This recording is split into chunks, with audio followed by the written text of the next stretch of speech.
नमस्कार मेरे सभी ज्योतिष फ्रेंड्स का कवि महेश ज्योतिष की तरफ से बहुत बहुत स्वागत है। आप सभी को मेरा नमस्कार। आज हम आगे बढ़ने वाले हैं।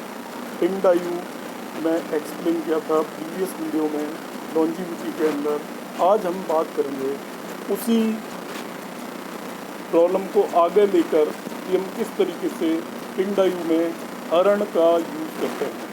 हरण का मतलब रिडक्शन होता है, तो हम एज को किस तरीके से कहाँ पर कौन सा प्लेनेट प्लेस्ड हो तब उस एज में रिडक्शन होगा। तो पिंडायु जब हम कैलकुलेट करते हैं तो प्रीवियस वीडियो में मैंने ग्रॉस एज निकालने का तरीका बताया था।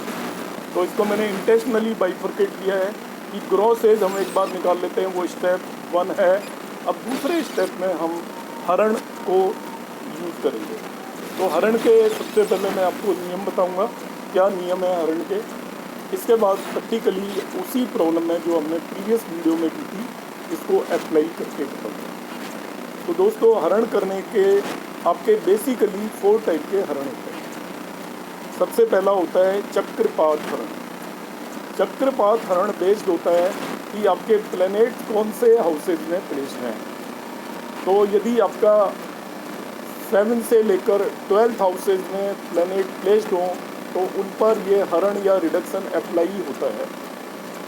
इसके रूल जो होते हैं, हाउस नंबर 12 से लेकर 7 तक यदि प्लेस्ड हों, प्लैनेट्स के केस में एज का जो हरण होता है वो इस तरीके से होता है कि मेलिफिक प्लैनेट यदि 12th हाउस में है तो उसकी पूरी एज का हरण हो जाता है, मतलब 0 हो जाएगी एज। 11th हाउस में है तो वो जितनी भी ग्रोथ एज कंट्रीब्यूट करता है उससे हाफ हो जाएगी। 10th में 1/3, 9th में 1/4, 8th में 1/5 और 7th में 1/6 हो जाती है। यदि वो मेलिफिक की जगह बेनिफिक प्लैनेट हो तो जो मेलिफिक की वजह से हरण होता है उससे हाफ होता है बेनिफिक की वजह से हरण। तो इसी तरीके से भी 12th हाउस में बेनिफिक है तो हरण हाफ होगा, 11th हाउस में है तो 1/4 होगा, 10th में तो 1/6 होगा, 9th में तो 1/8 होगा, 8th में तो 1/10 होगा और 7th हाउस में है तो 1/12 एज का हरण होगा। जो भी वो ग्रॉस एज कंट्रीब्यूट कर रहा है उसका इतना पोर्शन आपको उसमें से कम करना है। हरण का मतलब होता है रिडक्शन। उसने जो भी ग्रॉस एज कंट्रीब्यूट की हम हरण निकाल लेंगे और उस हरण को ग्रॉस एज में से हम सब्ट्रैक्ट करेंगे। अब यहाँ पर चक्रपथ हरण में कौन सी बातें ध्यान रखनी है। चक्रपथ हरण में सबसे इम्पोर्टेंट जो बातें ध्यान रखनी है वो ये रखनी है कि यदि एक ही हाउस के अंदर 2 प्लैनेट आ गए तब किसका हरण होगा, किसका हरण नहीं होगा। इसके लिए हम रूल यूज़ करते हैं। वैसे तो स्ट्रॉन्गेस्ट प्लैनेट का हरण होता है। तो यदि हमारे पास षटबल नहीं हो तब हमें देखना है कि जो भी प्लैनेट आपका असेंडेंट डिग्रीज के ज़्यादा क्लोज हो वो स्ट्रॉन्गर होता है तो उसका हरण हम करेंगे। दूसरे प्लैनेट की एज का कोई भी हरण नहीं होगा। दूसरी बात, मेलिफिक और बेनिफिक का सवाल आता है। यहाँ पे सन, सैटर्न और मार्स को मेलिफिक लेंगे, बाकी all 4 planet moon, Jupiter, mercury और वीनस को ऑलवेज बेनिफिक लेंगे, चाहे वो किसी भी तरीके के हों चार्ट में। हरण के केस में वो हमेशा बेनिफिक माने जाएंगे। राहु और केतु को कंसीडर नहीं करते, ना ही तो एज में कंसीडर करते हैं, ना ही हरण में कंसीडर करते हैं। यदि वो किसी के साथ बैठे भी हुए हैं, प्लेस्ड भी हैं, तो हम ऐसे करेंगे, उनको इग्नोर कर देंगे, नहीं कंसीडर करेंगे। तो यहाँ पे सबसे इम्पोर्टेंट जो पॉइंट आया वो मैंने आपको बता दिया कितना हरण होता है। एक से ज़्यादा यदि प्लैनेट हो तो स्ट्रॉन्गर का हरण होगा। स्ट्रॉन्गर निकालने के 3 मेथड है। यदि षटबल पता है तो षटबल से आप स्ट्रॉन्गर देखोगे, नहीं मालूम है तो भारतीय विद्या भवन के अंदर बताया गया है कि जो असेंडेंट डिग्री के क्लोज होगा वो आपका स्ट्रॉन्गर होगा। अदरवाइज अदर बुक्स में एक मेथड दिया हुआ है कि जो जिसका लॉन्गिट्यूड ज़्यादा है वो स्ट्रॉन्गर होगा। तो यहाँ पर मैं एक्सप्लेन करूँगा कि लॉन्गिट्यूड जिसका ज़्यादा है उसको स्ट्रॉन्गर मानकर हम हरण करेंगे चक्रपथ हरण। तो चक्रपथ हरण इतना ही है। इसके बाद एक दूसरे तरीके का हरण होता है अस्तंगत हरण। अस्तंगत का मतलब होता है यहाँ पे कंबशन। ये जो भी प्लैनेट सन से लिमिटेड डिग्रीज के अंदर आ जाए तो वो उसकी जो भी वो एज कंट्रीब्यूट कर रहा है उसमें से हाफ एज का रिडक्शन करना पड़ेगा। हरण का मतलब होता है रिडक्शन। सपोज कोई 10 ईयर कंट्रीब्यूट कर रहा था और वो प्लेनेट अस्त हो गया तो 5 ईयर आपको लेस करनी पड़ेगी। इसको हम अस्तंगत हरण बोलते हैं। अस्तंगत हरण में अब क्या एक्सेप्शंस हैं वो ध्यान रखेंगे। सैटर्न और वीनस का अस्तंगत हरण नहीं होता। रीज़न इसका ये बताया जाता है कि सैटर्न क्योंकि सन है, पुत्र है, बेटा है, इसलिए, और वीनस बाकी सभी प्लेनेट से अपोजिट डायरेक्शन में रिवॉल्व करता है, इसलिए वीनस का भी हरण नहीं होता। बाकी सभी के केस में अस्तंगत हरण होता है।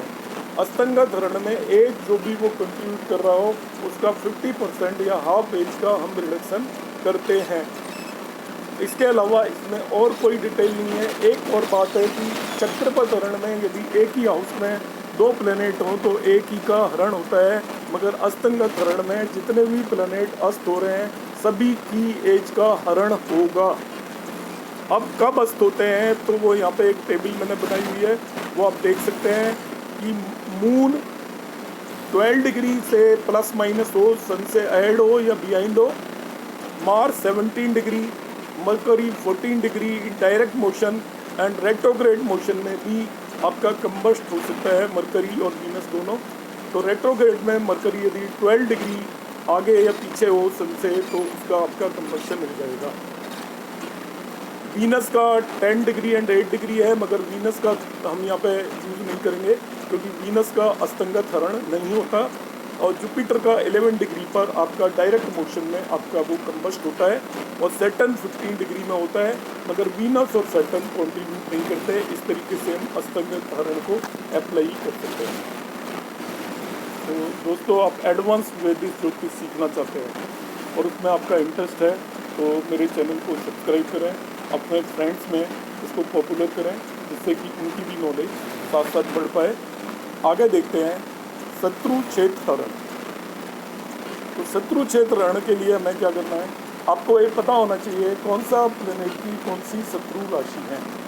तो कोई भी प्लेनेट जब अपनी शत्रु राशि में चला जाता है तभी भी उसकी एज का 1/3 रिडक्शन हो जाता है।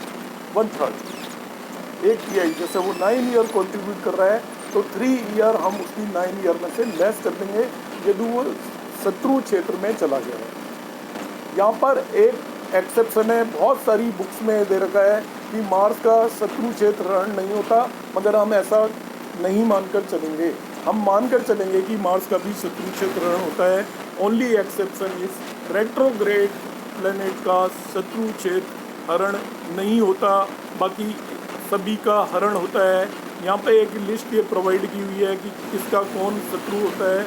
लाइक सन का शत्रु होगा वीनस एंड सैटर्न, मून का कोई भी शत्रु नहीं होता, मार्स का शत्रु मरकरी होगा, मतलब मार्स यदि मरकरी के साइन में चला गया तो उसकी एज 1/3 लेस करनी पड़ेगी जो वो कंट्रीब्यूट कर रहा है। ऐसे ही मरकरी का मून, जुपिटर का शत्रु होगा मरकरी एंड वीनस का शत्रु होगा मून एंड सन, और सैटर्न का शत्रु होगा मून, सन एंड मार्स। तो ये शत्रु क्षेत्र हरण है। तो हमने तीसरा हरण बताया। शत्रु क्षेत्र हरण में कोई एक्सेप्शन नहीं है एक्सेप्ट टू दिस कि आपका वो प्लेनेट यदि रेट्रोग्रेड है तो शत्रु क्षेत्र हरण नहीं होगा। नेक्स्ट हरण है क्रूरोदय हरण। इसके बारे में आपको अलग अलग बुक्स में पढ़ने के लिए अलग अलग चीज़ मिलेगी। मैं यहाँ पर जो एक्सप्लेन करूँगा वो भारतीय विद्या भवन में जो मेथड यूज किया जाता है वहाँ पर रिसर्च के बेस पे जो डिसाइड किया हुआ है वो मेथड एक्सप्लेन करूँगा। क्रूरोदय हरण भी हर एक प्लेनेट का होता है और वो रिलेटेड होता है malefic placed in the ascendant. तो जब भी कोई भी मेलिफिक प्लेनेट असेंडेंट में हो तो क्रूरोदय हरण होता है। तो सबसे पहले मैं इसके रूल्स बताऊंगा, आप अपनी नोटबुक ले लें। किसी भी बुक्स में ये इसी फॉर्म में नहीं है जिस फॉर्म में मैं बता रहा हूँ, तो ये आपको नोट करने पड़ेंगे। मैंने यहाँ पे जो PDF लिया हुआ है उससे भी मैं थोड़ा सा अलग ही बता रहा हूँ क्योंकि बुक्स में नहीं है, तो आप ये रूल नोट कर लें। फर्स्ट वन है, यदि केवल बेनिफिक हो लगने के अंदर तो कोई भी क्रूरोदय हरण नहीं होता। Second rule, if there are more than 1 malefic in the lagna, तो जो भी कस्प या लग्न के क्लोज होगा उसी का क्रूरोदय हरण होगा, दूसरे प्लेनेट का क्रूरोदय हरण नहीं होगा। If there is a mixture of benefic and malefic, दोनों हैं। अब आप देखेंगे कि बेनिफिक प्लेनेट लग्न से क्लोज है तो कोई भी हरण नहीं होगा, मगर मेलिफिक प्लेनेट लग्न से क्लोज है तो उसका क्रूरोदय हरण होगा, मगर इस केस में केवल हाफ ही हरण होगा। हरण निकालने का मैं तरीका बताऊंगा, मगर बेनिफिक भी प्लेनेट बैठा हुआ है मेलिफिक के साथ, और मेलिफिक यदि लग्न के क्लोज है तो हरण तो होगा मगर केवल हाफ ही होगा। नेक्स्ट रूल है आपका कि मेलिफिक लग्न में बैठा हुआ है मगर उसे कहीं से बेनिफिक एस्पेक्ट कर रहा है, if the benefic aspect the malefic placed in the लग्न, तभी भी हरण होगा, मगर जो भी हरण होने वाला है वो हाफ से रिड्यूस हो जाएगा। हरण कैसे निकाल लेते हैं वो मैं अभी बताने वाला हूँ। तो यहाँ पर ये रूल है, ये मेलिफिक प्लेनेट से रिलेटेड आपका हरण है। यदि मेलिफिक लग्न में बैठा है तभी होगा, और मेलिफिक और बेनिफिक दोनों बैठे हैं तो मेलिफिक यदि लग्न से क्लोज है तभी ही हरण होगा। इसके अलावा जो भी रूल हैं वो आप सब उनको भूल सकते हैं, कोई भी और रूल एप्लीकेबल नहीं है। ये काफ़ी रिसर्च करके मैंने यहाँ पर रूल आपको बताए हैं। इसके अलावा जैसे बहुत जगह होता है कि मेलिफिक लग्न लॉर्ड यदि लग्न में है तो भी हरण नहीं होता, मगर हम उस रूल को नहीं मानते, तभी भी हरण होगा। लग्न लॉर्ड बैठा है यदि वो मेलिफिक है तभी भी हरण होगा। अब इसका कैलकुलेशन मैं आपको बता रहा हूँ, इसे नोट करना है। यहाँ पे जो PDF आपको दिख रहा है इसकी कैलकुलेशन रॉन्ग है। हर एक प्लेनेट की वजह से निकालेंगे। पहली बात तो क्रूरोदय हरण, तो क्रूरोदय हरण का क्या फॉर्मूला होगा, उस नेटिव की जो भी आपके जिस लग्न का हरण है ये, तो लग्न में जो भी वो प्लेनेट प्लेस्ड है उस प्लेनेट की आप साइन को छोड़ दीजिए, ओनली डिग्रीज को मिनट्स में कन्वर्ट करिए। साइन को छोड़ देना, सपोज 4 साइन में कोई भी प्लेनेट प्लेस्ड है, 3 साइन पास 20 डिग्री 10 मिनट्स, तो 20 डिग्री और 10 मिनट्स को मिनट्स में कन्वर्ट कर लीजिए। इसके बाद वो जो भी एज कंट्रीब्यूट कर रहा है, जो भी एज कंट्रीब्यूट कर रहा है ग्रॉस एज, उससे मल्टीप्लाई करके 21,600 से डिवाइड कर देंगे। तो यहाँ पर देखिए कैलकुलेशन ऑफ क्रूरोदय में दिया है, convert the longitude of the ascendant in minutes. तो ये ध्यान रखना है, इसमें लॉन्गिट्यूड को नहीं करना है। यहाँ पे एक करेक्शन कर लीजिए, लॉन्गिट्यूड में केवल जो डिग्रीज और मिनट्स हैं उसको मिनट्स में कन्वर्ट करना है, बाकी ठीक है। Multiply by the gross as granted by the planet closing this sun, उसको जो भी वो ग्रॉस एज कंट्रीब्यूट कर रहा है उससे मल्टीप्लाई कर दीजिए, और इसके बाद 21600 से इसको डिवाइड कर दीजिए। जो भी आएगा वो क्रूरोदय हरण होगा। जिस केस में हाफ करना होता है क्रूरोदय हरण को, हाफ कब करना होता है, बाय द वे बेनिफिक भी बैठा हुआ है मेलिफिक के साथ। By the way benefic malefic को लग्न में देख रहा है तो क्रूरोदय हरण हाफ होगा। तो इस तरीके से जो आया उसे हम हाफ कर देंगे। मैं क्रूरोदय हरण कैलकुलेट करने का तरीका फिर से बता रहा हूँ कि आपको प्लेनेट की केवल डिग्रीज और मिनट्स देखनी है और उसको मिनट में कन्वर्ट कर दीजिए। वो जो भी ग्रॉस एज कंट्रीब्यूट कर रहा है उसको आप 21,600 से डिवाइड कर देंगे। जो भी रिजल्ट आएगा वो हरण आएगा, मतलब उसका आपने सब्ट्रैक्शन करना है। अब आ जाती है नेक्स्ट बात कि हरण को हम करेंगे किस तरीके से किसी भी केस में। तो दोस्तों ये बहुत ही इम्पोर्टेंट टॉपिक है जो जिसके बारे में कोई एग्जाम्पल किसी भी बुक में नहीं देता ये हरण कैसा करें। ये मैं पिंड आयु की बात करूँ, अंश आयु में कुछ और मेथड होगा वो वहाँ पे बताऊँगा, तो दोनों में आप कंफ्यूज नहीं होंगे। तो मैं एग्जाम्पल लेकर बता रहा हूँ कि हरण आपको करना किस तरीके से। सबसे पहले तो आपको जब भी हम पिंड आयु निकालेंगे तो ग्रॉस एज तो निकालनी। लाइक इस केस में जो मैंने प्रीवियस एग्जाम्पल एक्सप्लेन किया था उसकी ग्रॉस एज को यहाँ पे मैंने प्लेस किया, ग्रॉस एज को यहाँ पर प्लेस किया। अब मैं इसी चार्ट को देख लेता हूँ इसमें कौन सा हरण एप्लीकेबल होगा। अगर हम ध्यान से देखते हैं तो सबसे पहले आप देखिए इस चार्ट के अंदर जो भी बना रखा है इसमें मार्स एंड मून आपके 10th हाउस में प्लेस्ड है। जब भी कोई प्लेनेट 7 से लेकर 12 में प्लेस्ड हो तो चक्रपथ हरण एप्लीकेबल होता है। तो मार्स और मून दोनों आपके 10th हाउस में प्लेस्ड है, तो इनमें से जब चक्रपथ हरण एक ही प्लेनेट पे अप्लाई होता है, दोनों पर नहीं होता। तो मार्स और मून की डिग्री देख लीजिए, आपके सामने दी हुई है। मून की डिग्री 22 है और मार्स की डिग्री आपकी 8 डिग्री है। तो यहाँ पर हम ये मान के चलेंगे जिसका लॉन्गिट्यूड ज़्यादा है वो स्ट्रॉन्ग है प्लेनेट, जिसका लॉन्गिट्यूड कम है वो वीक है। तो यहाँ पर मून स्ट्रॉन्ग हो गया, तो मून का चक्रपथ हरण होगा। अब moon is a benefic planet, तो चक्रपथ हरण क्या होगा? देखिए, बेनिफिक के केस में 12th हाउस में हाफ होता है, 11th हाउस में 1/4 होता है और आपका 10th हाउस में 1/6 होता है। मार्स का कोई भी चक्रपथ हरण नहीं होगा। जब एक ही हाउस में एक से ज़्यादा प्लेनेट हो तो स्ट्रोंगर का चक्रपथ हरण होता है, इसलिए मून का चक्रपथ हरण होगा 1/6। इसकी एज हम कम कर देंगे जो भी आ रही है। तो देखिए, मून कंट्रीब्यूट कर रहा है 15.30, इसको 6 से डिवाइड कर दीजिए, यू विल गेट 2.55 ईयर्स। ये चक्रपथ हरण मून का होने वाला है। इसके अलावा और किसी भी प्लेनेट का चक्रपथ हरण नहीं होगा। मार्स का भी चक्रपथ हरण नहीं होगा, क्योंकि मार्स जब एक से ज़्यादा हो तो स्ट्रोंगर का ही चक्रपथ हरण होता है। अब नेक्स्ट देखते हैं हम, ये चक्रपथ हरण देख लिया, अब हम इनमें अस्तंगत हरण देखेंगे किस प्लेनेट का हो रहा है। तो एक कॉलम बनाया अस्तंगत हरण, तो यहाँ पे देखते हैं कोई अस्त हो रहा है क्या। तो अस्तंगत हरण करते टाइम इमीडिएटली याद कर लेना, वीनस यदि अस्त हो और सैटर्न अस्त हो तो उसमें अस्तंगत हरण नहीं होता। अस्त तभी होगा प्लेनेट जब सन के साथ है। तो सन के साथ आप ध्यान से देख लीजिए, यहाँ पर मरकरी और वीनस बैठा हुआ है। तो मरकरी की डिग्रीज आप चेक कर लीजिए, मरकरी की डिग्रीज यहाँ पे आ रही है 13.48 और सन की डिग्री देखनी है 7 डिग्री। तो मरकरी सन से यदि 14 डिग्री आगे या पीछे हो तो अस्त हो जाता है। तो यहाँ पर मरकरी अस्त हो गया।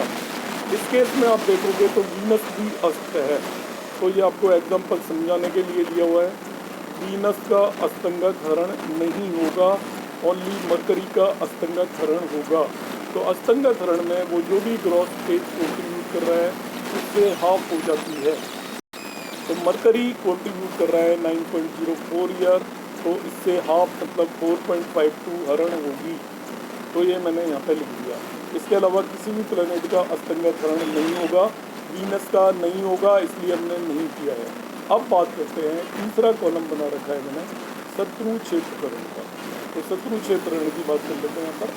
तो शत्रु क्षेत्र में कौन सा प्लेनेट है यदि इस चार्ट के अंदर देखा जाए, तो हम शत्रु क्षेत्र में देख लेंगे प्लेनेट। तो आप चेक कर लीजिएगा, यहाँ पर आपका मार्स इज प्लेस्ड इन, कुछ बुक्स में कह रखा है कि मार्स का शत्रु क्षेत्र हरण नहीं होता, मगर हम यहाँ पर मान कर चलेंगे। मार्स देखिए 6 साइन में, मरकरी के साइन में बैठा हुआ है। इसके अलावा बाकी कोई भी शत्रु क्षेत्र में नहीं बैठा हुआ, आप चेक कर लेना, लिस्ट मैंने इसी वीडियो में दी है आपको। तो मार्स का शत्रु क्षेत्र हरण होगा और शत्रु क्षेत्र हरण रेट्रोग्रेड प्लेनेट का नहीं होता। तो 1/3 एज यहाँ पर हम बैठते हैं, शत्रु क्षेत्र हरण में 1/3 होती है। तो मास इज कंट्रीब्यूटिंग 9.20, उसका 1/3 हमने निकाल लिया 3.07। इस तरीके से ये हमने हरण कैलकुलेट कर लिए इन सभी प्लैनेट्स के। इनको जो ये ग्रॉस एज कंट्रीब्यूट कर रहे हैं उसमें से हमें सब्ट्रैक्ट कर देना है, इस तरीके से सब्ट्रैक्ट कर देना है। तो जो एज आएगी that is called net age. अब एक सवाल आता है जो बहुत इंपॉर्टेंट है, इस तरीके का कोई भी एग्जाम्पल नहीं दिया हुआ है, मैं आपको वो एग्जाम्पल यहाँ पर एक्सप्लेन करके बताऊँगा। हाइपोथेटिकल ले रहा हूँ ये केस और इसको ध्यान से समझ लीजिए कि बाई द वे अब ये मैं एक इमेजनरी वो ले रहा हूँ आपका एग्जाम्पल के लिए। बाई द वे एक ही प्लेनेट के एक से ज़्यादा टाइप के हरण होते हैं कि मैं यहाँ पे एज्यूम कर लेता हूँ कि मार्स ही या और कोई ले लीजिए एक केस, चलो मार्स का ले लेते हैं कि ये शत्रु क्षेत्र हरण हो रहा था मार्स का, साथ में सपोज ये अस्त भी हो गया होता, तब हम ओवरऑल इस तरीके से देखते हैं। तो ये ध्यान रखना है, ये सक्सेसिव हरण होता है। वर्ड पे मेरे को फोकस करें, सक्सेसिव, एक के बाद एक। सपोज ये अस्त भी होता तो मैं कैसे अप्लाई करता? तो सबसे पहले ये एज कंट्रीब्यूट कर रहा है 9.30, 9.20। यदि अस्त हुआ होता तो सबसे पहले मैं अस्तंगत हरण करता मार्स का, मतलब इसकी जो एज है उसका आधा कम कर देता आधा कम करता है तो 9.20 का हाफ होगा 4.6, तो मैं इसकी एज 4.6 अस्तंगत हरण में कम कर देता हूँ और इसकी एज बचती केवल 4.6। आफ्टर अस्तंगत हरण इसकी एज बचती 4.6।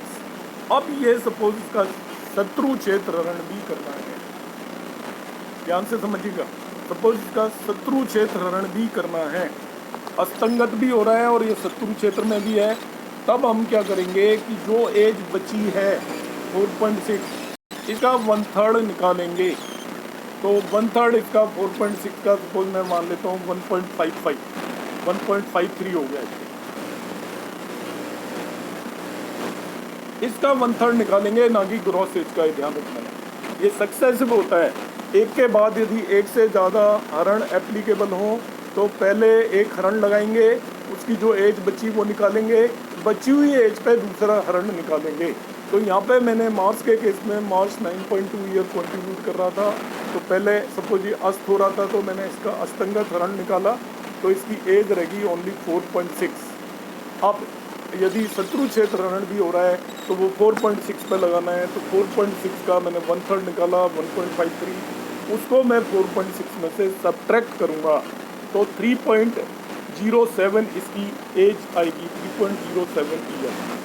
तो ये एक बहुत इंपॉर्टेंट कंसेप्ट है, इसे आप ध्यान रखिएगा कि आपका एक से ज़्यादा हरण हो रहे हैं तो 1 बाई 1 हम हरण को अप्लाई करेंगे।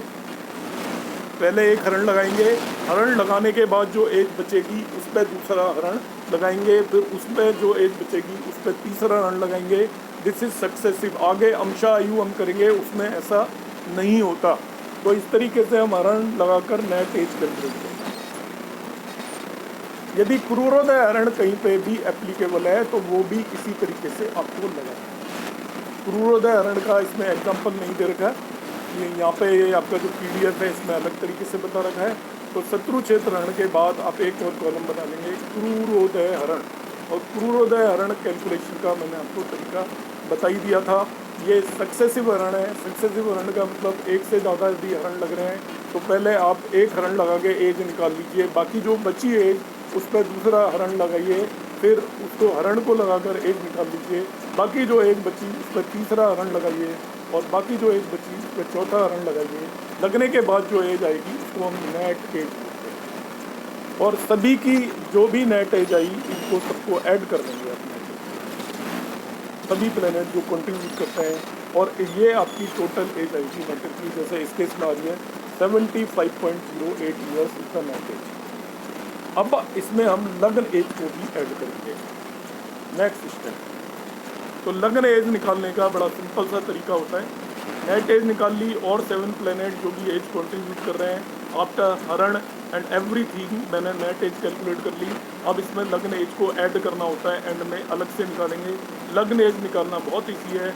असेंडेंट की केवल डिग्री और मिनट्स लेनी है, साइन नहीं लेना है। असेंडेंट की डिग्री और मिनट्स लेनी है और उसको 0.3 से मल्टीप्लाई कर दीजिए। तो यहाँ पे असेंडेंट की वो डिग्री दे रखी है 11 डिग्री 40 मिनट्स, उसको डिग्री में कन्वर्ट कर लीजिए 40 मिनट्स को भी, तो ये हो गई 11.67 डिग्री।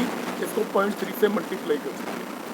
0.3 से मल्टीप्लाई करने पे जो एज आएगी उसको आप नेट एज में ऐड कर देंगे, वो उस नेट की एज हो जाएगी। अब ये एज होता है जो आ रही है वो 360 डेज पर ईयर के हिसाब से आती है। इसको सोलर ईयर में यदि आप कन्वर्ट करना चाहते हो तो जो भी एज आ रही है उसको 360 से मल्टीप्लाई कर दीजिए और 365.25 से डिवाइड कर दीजिए, आपको सोलर ईयर्स में एज आएगी। ऊपर जो एज आई है वो किस में आ रही है, उसको हम लूनर ईयर बोल सकते हैं, या 360 डेज पर ईयर के हिसाब से वो एज कैलकुलेट की है। उसको यदि आप सोलर ईयर में कन्वर्ट करना चाहते हैं तो जो भी एज आई उसको 360 से मल्टीप्लाई करके डेज में कन्वर्ट कर लेंगे, और इसके बाद हम उसको 365.25 से डिवाइड कर देंगे, तो वो सोलर एज आ जाएगी। तो दोस्तों, इस पर्टिकुलर वीडियो में मैंने आपको हरण से रिलेटेड सभी कॉन्सेप्ट एक्सप्लेन करने की कोशिश की है। आपको यदि कहीं भी किसी भी टॉपिक में पर्टिकुलरली कोई भी डाउट हो तो आप कमेंट बॉक्स में भेजिएगा, मैं आपको ज़रूर रिप्लाई करूँगा। आपको मेरा प्रयास सक्सेसफुल लगा हो तो आप मेरे वीडियो को लाइक करें, मुझे अप्रिशिएट करें। आप सभी लोगों का बहुत बहुत धन्यवाद।